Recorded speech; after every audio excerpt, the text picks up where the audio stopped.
ഇന്നത്തെ എപ്പിസോഡിൽ നമ്മളുമായിട്ട് ജോയിൻ ചെയ്യുന്നത് പാരൻറ്റിംഗ് കോച്ചായ അമൃതയാണ്. നമുക്കൊരു ഇൻട്രൊഡക്ഷൻ്റെ ആവശ്യമില്ല, because you are all over the media. ഞാൻ ഇൻ പേഴ്സൺ ആദ്യമായിട്ടാണ് അമൃതയെ കാണുന്നത്. സോ നല്ല ഭംഗിയുള്ള ഒരു പാരൻറ്റിംഗ് കോച്ചാണെന്ന് പറയാറുണ്ടോ വന്നിരിക്കുന്ന ഫാമിലീസൊക്കെ? അങ്ങനെ പറയണ്ടല്ലോ, ഐ നോ. അതുകൊണ്ട് തന്നെ അങ്ങനെ ഒരു കമന്റ് ഒന്നും കിട്ടാറില്ല. Very beautiful. എന്നാലും വളരെ എന്താ പറയുക, ഭയങ്കര റെസ്പോൺസിബിലിറ്റി ഉള്ള ഒരു ജോലിയാണ്, ദൗത്യമാണ് ഏറ്റെടുത്തിരിക്കുന്നതെന്ന് എനിക്കറിയാം. കഴിഞ്ഞൊരു 6 മാസത്തെ കാര്യമാണ് എനിക്കറിയേണ്ടത്. വന്നതിൽ ഏറ്റവും ചാലഞ്ചിങ് ആയ ഒരു ജോണർ കേസസ് എന്തായിരിക്കും? ലാസ്റ്റ് 6 months ബേസിക്കലി നമ്മൾ ഇതുപോലെ സംസാരിക്കുന്നതനുസരിച്ചിട്ടാണ് പിന്നെയുള്ള കേസല്ല. That's something that I always look up to. അപ്പോൾ നമ്മൾ ഇൻസ്റ്റഗ്രാമിലാണെങ്കിലും സംസാരിക്കുന്ന വിഷയങ്ങളിൽ തട്ടിയുള്ള കേസായിരിക്കും പിന്നെ കുറച്ച് നാളത്തേക്ക് വരാം. അപ്പം മെയിനായിട്ട് വന്നിരിക്കുന്ന 2 ജോണർ എന്ന് പറഞ്ഞാൽ, ഒന്ന് പേരൻറ്റിങ് ട്രോമ കാരണം ഇപ്പോൾ ജീവിതം നശിപ്പിച്ചുകൊണ്ടിരിക്കുന്ന മനുഷ്യർ. ഓക്കെ. 2 ഈ പറയുന്ന പോലെ കപ്പിളിൻ്റെ ഇടയിൽ ഉണ്ടാകുന്ന പ്രശ്നം. അല്ലാതെ parenting as such A concern ഇപ്പോൾ വരൽ വളരെ കുറവാണ്. ഐ ഓൾവേസ് തോട്ട് കുറച്ചുകൂടെ നമ്മളിങ്ങനെ ഇൻഫർമേഷൻ കൊടുക്കുമ്പോൾ ദേ കറക്റ്റിങ് ഇറ്റ്, പക്ഷേ അത് വേ ദേ കറക്റ്റിങ് ഇറ്റ് അപ്പോൾ അവർക്ക് മനസ്സിലാവുന്നുണ്ട്, ഓ ഇവിടെ ഒരു പ്രശ്നമുണ്ട്. ഇപ്പോൾ കുറേ പേര് ഐഡൻറ്റിഫൈ ചെയ്യുന്നുണ്ട്, ഞങ്ങളുടെ പേരൻറ്റിങ്, ഞങ്ങൾക്ക് കിട്ടിയ parenting was really not worthy. അതൊരു കാരണം ഞങ്ങൾക്ക് ഒരുപാട് ഇഷ്യൂസ് ഉണ്ട്, and then we are just transforming it. So കഴിഞ്ഞ കുറച്ച് നാളുകളായിട്ട് എനിക്ക് വരുന്നതെല്ലാം അങ്ങനെയുള്ള ട്രോമ ഇതായിട്ടുള്ള കേസസ് ആണ്. ഓക്കെ. എന്നാലും നമ്മുടെ കേരളത്തിലെ പാരൻസിൻ്റെ ഏറ്റവും വലിയൊരു പ്രശ്നമായിട്ടും അമൃതയ്ക്ക് തോന്നിയൊരു കാര്യം എന്താണ്? കേരളത്തിലെ പേരൻസിൻ്റെ എന്ന് പറയുമ്പോൾ ഇപ്പം മില്ലേനിയൽസ് ഉണ്ട്. അപ്പം ഞാനൊക്കെ ഒരു മില്ലേനിയൽസ്. നമ്മുടെ ഒരു പേരൻറ്റ് ആ ഒരു ജനറിനെ ചോദിക്കുകയാണെങ്കിൽ ഏറ്റവും വലിയ പ്രശ്നം എന്ന് വെച്ച് കഴിഞ്ഞാൽ, സ്റ്റിൽ ഇപ്പോൾ 30 or 40 years ഉള്ള ഒരു ചൈൽഡ് ഉണ്ടെങ്കിൽ പോലും പേരൻസ് ചിന്തിക്കുന്നത് ഞങ്ങൾ വഴക്ക് കൂടിയാൽ അത് സോൾവ് ചെയ്യേണ്ട ഉത്തരവാദിത്തം ഞങ്ങളുടെ മക്കളുടെ ആണെന്നാണ്. 1. 2, ഈ പറയുന്ന പോലെ ഉത്തരവാദിത്തങ്ങൾ നടത്തി കൊടുക്കേണ്ട ആൾക്കാരാണ് മക്കൾ എന്ന് പറഞ്ഞാൽ, ഇപ്പോൾ 4 മക്കളുണ്ട്, ഏറ്റവും ഇളയ ആളുടെ കല്യാണം നടത്താൻ അപ്പനും അമ്മയ്ക്കും വകയില്ല. ദെൻ ഇറ്റ്സ് കംപ്ലീറ്റ്ലി മൂത്ത കുട്ടിയുടെ ഉത്തരവാദിത്തമാണ്. മോസ്റ്റ്ലി അത് ആൺകുട്ടിയാണെങ്കിൽ പ്രത്യേകിച്ചും. ഓക്കെ. പിന്നെ അച്ഛനും അമ്മയും വഴക്കുണ്ടാക്കുമ്പം ഇടയിൽ നിന്ന് സോൾവ് ചെയ്യേണ്ട ഉത്തരവാദിത്തം അത് മക്കളുടെയാണ്. അപ്പോൾ ഞാൻ വിചാരിക്കുന്നത്, എനിക്കിപ്പോൾ കിട്ടിയിരുന്നെന്ന് തോന്നുന്നതെന്ന് വെച്ചാൽ, that's what they always thought, ഇതിനാണ് മക്കൾ. ഇപ്പോൾ കഴിഞ്ഞ ദിവസം ഞാനൊരു കല്യാണത്തിന് പോയപ്പോൾ I met A 30-year-old boy. Okay. Boy എന്ന് പറയാനുണ്ട്, from me it's A boy.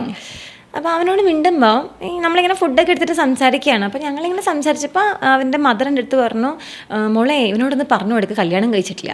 Four them ഞാൻ കല്യാണം കഴിച്ച് 2 മക്കളുടെ അമ്മയാണല്ലോ. ഞാൻ അതൊന്നും പറഞ്ഞ് റാൻഡമായിട്ട് ഇങ്ങനെ സംസാരിച്ചപ്പോൾ ഈ ടോൾ മീ, കല്യാണം കഴിച്ചിട്ട് ഞാൻ ഈ പെങ്കൊച്ചിനെ കൊണ്ട് വന്നു കയറേണ്ടത് ഈ വീട്ടിലല്ലേ? എൻ്റെ അപ്പയും അമ്മയും it's been 39 years of their marriage, they are still fighting. ഈ വീട്ടിലേക്ക് ഞാൻ എങ്ങനെയാണ് ഒരു കുട്ടിയും കൊണ്ട് വരാം? ആ ഒരു ട്രോമയാണ് ആളെ എഫക്റ്റ് ചെയ്തുകൊണ്ടിരിക്കുന്നത്. അപ്പോൾ അത് തമാശ അതല്ല. ആ സമയത്ത് ആൻറ്റി ചോദിച്ചു ഫസ്റ്റ്, പിന്നെ നിൻ്റെ പണി എന്താ? ഞാനും അച്ഛനും കൂടെ വഴക്കുണ്ടാക്കാൻ പറഞ്ഞ് സോൾവ് ചെയ്യേണ്ട നീയാണ്, അല്ലെ പിന്നെ നിന്നെ ഞാൻ എന്തിനാ വളർത്തിയെന്നാണ് അവർ ചോദിച്ചത്. അവരുടെ ഒരു പ്രീ കൺസെപ്ഷൻ അതാണ്. സോ ഐ ഓൾവേസ് ഇങ്ങനെ, എൻ്റെ ഒരു വിശ്വാസം അത് തന്നെയാണ്. ഓൾവേസ് ഈ weight, responsibility, baggage, it's something that they want their children to take. Okay. ഇപ്പോൾ ഈ വാഴ എന്നൊരു സിനിമ, ഇപ്പം നമ്മുടെ സെക്കൻഡ് പാർട്ടിൽ വാഴയിൽ തന്നെ സിബ്ലിംഗ് റൈവലറി കാണിക്കുന്നുണ്ട്. സോ ഇതൊരു വലിയ പ്രശ്നമാണോ, അതോ ഈ പ്രായത്തിൽ തന്നെ ഈ സിബ്ലിങ്സിൻ്റെ ഒരു റൈവലറി ഒക്കെ മാറി അവർ നമ്മളൊന്നും ചെയ്തില്ലെങ്കിലും, നമ്മൾ പ്രത്യേകിച്ച് അതിന് വളവും ഇതൊന്നും നൽകിയില്ലെങ്കിലും അതങ്ങ് നോർമലി അതങ്ങ് ശരിയാകുമോ Amrita? Meera, sibling rivalry is really an issue. അത് ഉണ്ടാവുന്ന റീസൺസാണ് ഡിഫറൻസ്. ഇപ്പോൾ ഡെവലപ്മെൻ്റലാണ്, എന്താണ് കാരണമെന്ന് നമ്മൾ കണ്ടുപിടിച്ചേ പറ്റുള്ളൂ. ഇപ്പോൾ 2 3 പോട്ടെ 4 മക്കൾ വരെയുള്ള ഒരു ഫാമിലി എടുക്കുകയാണെങ്കിൽ, എവിടെ നിന്നാണ് ഈ റൈവലറി കോസ് ചെയ്യുന്നതിൻ്റെ റീസൺ എന്താണെന്നുള്ളത് വലിയ കൺസേണാണ്. ഇപ്പോൾ ഫോർ എക്സാമ്പിൾ ജെൻഡർ വെച്ചിട്ട് തന്നെ പറയാം, ആൺകുട്ടി വേണമായിരുന്നു, പെൺകുട്ടിയാണ് വന്നത്, പിന്നെ വന്ന കുട്ടി ആൺകുട്ടിയാണ്. അപ്പോൾ അവിടെ തന്നെ വളരെ മനസ്സിലാവുന്ന രീതിയിലുള്ളൊരു ചേഞ്ച് പേരൻസ് തന്നെ കാണിക്കുന്നുണ്ട്. അപ്പം ഇവിടെ വരുന്ന ഒരു റൈവലറിയുടെ കോസ് എന്താ? ഈ കാണുന്ന എൻവയറമെൻ്റൽ ഫാക്ടേഴ്സാണ്. ഇനി 2 പെൺകുട്ടികളാണെങ്കിലും ബോഡി ഷെയിം ചെയ്യുന്ന പേരൻസ് ഉണ്ട്. ഇപ്പോൾ അനിയത്തി കുറച്ചും കൂടി ചബ്ബിയായിരിക്കും, അല്ലെ ചേച്ചി കുറച്ചും കൂടി ചബ്ബിയായിരിക്കും, കാണാൻ കുറച്ചുകൂടി ഭംഗിയായിരിക്കാം, അല്ലെ ഇരുണ്ടിട്ടാകാം, വെളുത്തിട്ടാകാം, മൂക്ക്. ഇപ്പം നമ്മൾ സിബ്ലിങ്സ് ആണെങ്കിൽ തൻ്റെ മൂക്ക് നമ്മുടെ കോൺസെപ്റ്റിൽ നല്ലതാണ്, അപ്പം എന്നെ ആയിരിക്കും ഷെയിം ചെയ്യുന്നത്. അപ്പോൾ എനിക്കെങ്ങനെ തന്നോടൊരു കണക്ഷൻ ഉണ്ടാവുക? അങ്ങനെ എന്താണ് റീസൺ എന്നുള്ളത് ഭയങ്കര ഇമ്പോർട്ടൻ്റ് ആയിട്ട് നമ്മൾ അണ്ടർസ്റ്റാൻഡ് ചെയ്യേണ്ട ഒരു കാര്യമാണ്. 1. 2, ആസ് വി ഗ്രോ അപ്പ് നമ്മൾ എത്രത്തോളം കണക്റ്റഡ് ആവുന്നു എന്നുള്ളത് നമ്മൾ എത്രത്തോളം കമ്മ്യൂണിക്കേറ്റ് ചെയ്യുന്നു എന്നൊരവസ്ഥയിൽ ഇരിക്കും. ഇപ്പോൾ ഫോർ എക്സാമ്പിൾ ഇപ്പം നമ്മൾ സിസ്റ്റേഴ്സാണെന്ന് വിചാരിക്കൂ, നമ്മുടെ ഒരു വലിയമ്മ ഒരു ഫംഗ്ഷന് ഇട്ടപ്പോൾ നമ്മൾ രണ്ടുപേരും ബോഡി ഷെയിം ചെയ്യുകയാണെന്ന് വിചാരിക്കും. തൻ്റെ മൂക്കിനെ പ്രശംസിക്കുന്നു, എൻ്റെ മൂക്ക് ഇതുപോലെ ഇരിക്കുന്നു. അപ്പം ഞാനൊക്കെ ചെറിയ മുതലേ കേട്ടിട്ടുള്ളൊരു കാര്യം അത്. ഓക്കെ. അപ്പോൾ താൻ എനിക്ക് വേണ്ടി സ്റ്റാൻഡപ്പ് ചെയ്യുകയാണെങ്കിൽ ഒരു പരിധിവരെ എനിക്ക് ഇവൾക്ക് അങ്ങനെ ഒരു ഫീലിംഗ് ഇല്ല എന്നൊരു സാധനം വരില്ലേ.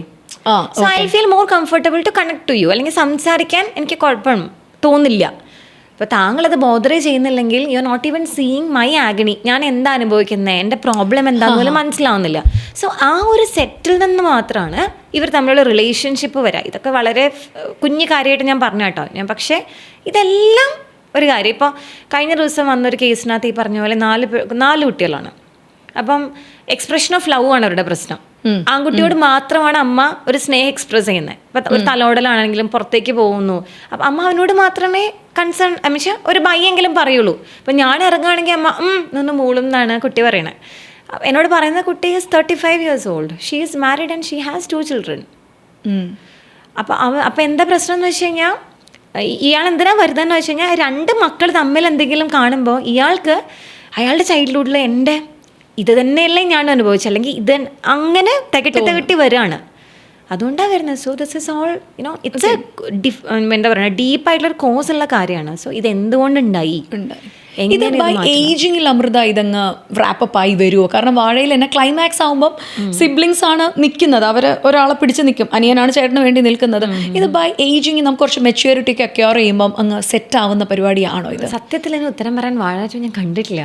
ഓക്കെ. അതുകൊണ്ട് എനിക്ക് അതിൻ്റെ ഒരു കോണ്ടെക്സ്റ്റ് അവർ വളരുമ്പോൾ ഇവർ ഓക്കെ ആവുന്നതായിട്ടാണ്. പക്ഷെ അതിനകത്ത് ഞാൻ ചോദിക്കുന്നത് വെച്ച് കഴിഞ്ഞാൽ എന്താണ് അവരുടെ ഒരു ഫാക്ടേഴ്സ്. ഇപ്പൊ അനിയന് ചേട്ടനെ സപ്പോർട്ട് ചെയ്യാൻ ചേട്ടനെ കുറിച്ച് അനിയന് വേറെ എന്തെങ്കിലും ഒരു ഇൻപുട്ട് ഉണ്ടോ, അവൻ അറിയാമോ, ആരെങ്കിലും എന്തെങ്കിലും പറഞ്ഞു കൊടുക്കുന്നുണ്ട് അവൻ കാണുന്നുണ്ടോ, ഓർ ഹൗ ഹീസ് അണ്ടർസ്റ്റാൻഡിങ് ചേട്ടൻസ് ട്രോമ, എന്താ ഒരു ഫീലിംഗ് എങ്ങനെയായി കുട്ടിക്ക് മനസ്സിലാവുന്നേ, ഇതെല്ലാം ഡിപ്പെൻഡ് ചെയ്തിരിക്കും. ഇതൊന്നും അറിയാത്ത ഒരാൾക്ക് ഇറ്റ്സ് നോട്ട് പോസിബിൾ. ഇപ്പൊ അമൃത ഇറ്റ്സെൽഫ് ഇസ് ലൈക്ക് 2 മക്കൾക്ക് അമ്മയാണ്.